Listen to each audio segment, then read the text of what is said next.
दोस्तों नमस्कार, जय हिंद, जय भारत। नाम रमेश सिंह, ठगी पीड़ितों की आवाज़ संगठन का राष्ट्रीय अध्यक्ष, संगठन का संस्थापक आज फिर आप लोगों के बीच में उपस्थित हुआ हूं। देखा जाए, पंडरौना समूह की महिलाओं को कर्ज दिलाकर 5 लाख रुपए लेकर जालसाज फरार हो गया। चिटफंड कंपनी के वर्कर कर्ज के लिए दबाव डाल रहे हैं।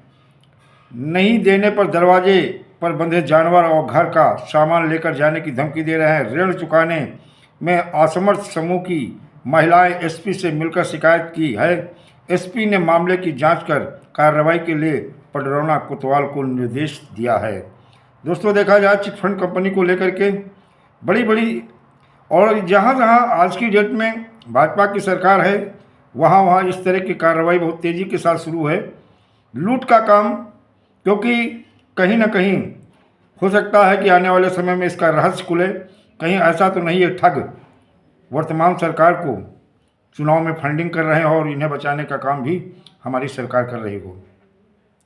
पंडरौना कोतवाली क्षेत्र में नोनिया पट्टी गांव की अफसाना माजिद साइना समेत 25 महिलाओं को समूह बनाकर 3 चिटफंड कंपनियों ने गांव का एक शख्स 6 माह पहले कर्ज दिलाया। कर्ज दिलाने के बाद जालसाज चिटफंड कंपनी के वर्करों की मिली भगत से 5 लाख रुपए ले लिया। समूह की महिला जब उस रुपए के लिए जालसाज से मांगा तो बताया कि जो रुपए आप लोग दी है उतना रुपए कम कर ऋण जमा करना होगा। इसके बाद महिलाएं संतुष्ट हो गई, किस्त के हिसाब से ऋण जमा करने लगी। बाकी बचे रुपए के लिए चिटफंड कंपनी के वर्कर दरवाजे पर पहुंचे और 5 लाख रुपए बकाया बताया तो महिलाएं परेशान हो गई।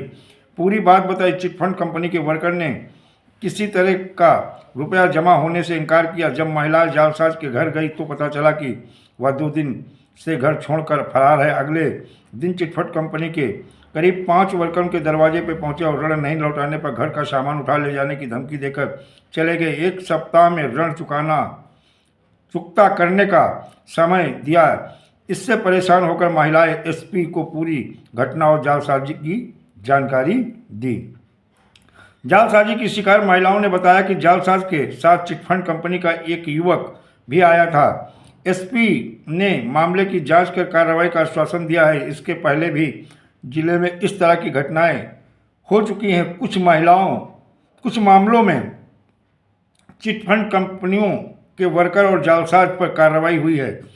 बावजूद जालसाजी की घटनाओं पर रोक नहीं लग रहा है। एसपी धवल जायसवाल ने बताया कि शिकायत मिली है कि जांच के लिए निर्देश दिया गया। जो भी दोषी मिलेगा उसके खिलाफ कार्रवाई की जाएगी, ये एसपी साहब का कहना है। गृह कलह और आत्महत्या की वजह से बन रहा है कर्ज। चिटफंड कंपनी और माइक्रो फाइनेंस कंपनी गांव में समूह बनाकर महिलाओं को कर्ज दे रही हैं। इसी का फायदा उठाकर जालसाज चिटफंड कंपनी के वर्करों से की मिली भगत से समूह की महिलाओं के नाम पर रुपए हड़प ले रहे हैं। किस्त देने के चक्कर में फंसी महिलाओं का इसकी जानकारी तब होती है जब उनके दरवाजे पर ऋण वसूलने के लिए वाली कंपनी के वर्कर पहुंचकर हंगामा करते हैं। गृह क्लेश, आत्महत्या और हत्या का कारण भी चिटफंड कंपनियों से लिया गया कर्ज बन गया है। ये बहुत बड़ी बात है दोस्तों। केस नंबर 1, सेवरही थाना क्षेत्र में मिसरौली गांव निवासी आरती देवी ने 30 यानी कि आयु 30 पत्नी धर्मनाथ यादव ने 7 अलग अलग माइक्रो फाइनेंस कंपनी की कर्ज ली थी। कर्ज की बोझ तले दबी आरती किस्त नहीं दे पा रही थी।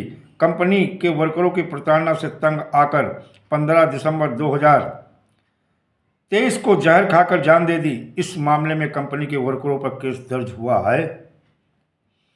केस नंबर 2, विष्णुपुरा थाना क्षेत्र से के तिलकापट्टी गांव निवासी सो रहे शर्मा निषाद को उनकी पत्नी पूनम ने गर्दन रेत कर हत्या कर दी थी।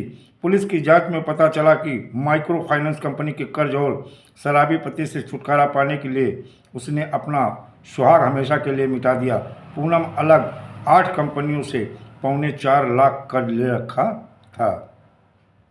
केस नंबर 3, सेवरही थाना क्षेत्र की मिसौली गांव निवासी गुड्डी देवी ने फाइनेंस कंपनी से घर बनवाने और खेती के लिए 2.25 लाख रुपए कर्ज ले रखा था। कंपनी के वर्कर गांव में वसूली के लिए बार बार पहुंचते थे रुपए नहीं दे पाने पर बकरी, सिलाई मशीन, रसोई गैस सिलेंडर उठा ले गए। इस मामले में पुलिस ने केस दर्ज कंपनी के वर्करों को किया है, तब इसका कर्ज से पीछा छूटा है। तो ये बड़ी खबर आ रही है और ये वर्तमान सरकार के ही पीरियड में संभव है, क्योंकि वर्तमान सरकार इन लोगों को लाइसेंस देती है और लाइसेंस देने के बाद में फिर इसी तरह से बहुत सारे जब लोग आत्महत्या कर लेते हैं या उनकी हत्या कर दी जाती है या इतना उत्पीड़न उनके साथ होता है कि वो आत्महत्या के लिए मजबूर हो जाते हैं और हमारी सरकार कुंभकर्णी में नींद में सो रही है।